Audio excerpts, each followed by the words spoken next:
In a quiet corner of Fairyland lived a tiny baby dragon named Flick.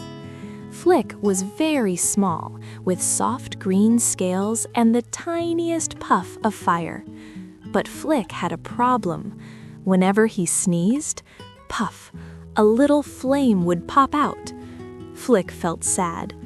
"I don't want to scare anyone," he whispered. One chilly evening, Flick's friends, Benny the baby bear, Luna the fairy, and Daisy the bunny, were shivering near the forest.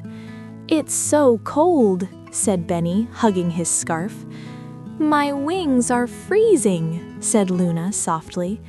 Flick watched quietly. He took a deep breath and remembered what his mama dragon taught him. Fire can be gentle too. Very carefully, Flick blew a tiny warm flame, not big, not loud, just soft and cozy. The fire glowed like a candle. "Oh, that's warm," smiled Daisy. "It's perfect," said Benny. Flick's eyes sparkled with joy. He wasn't scary at all. He was helpful. That night, all the friends cuddled close, warmed by Flick's gentle fire. The moon smiled down on them, and Flick curled up happily.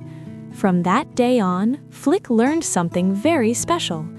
Even the smallest fire can bring warmth when used with kindness. And soon, the sleepy baby dragon drifted off to sleep. Zzz.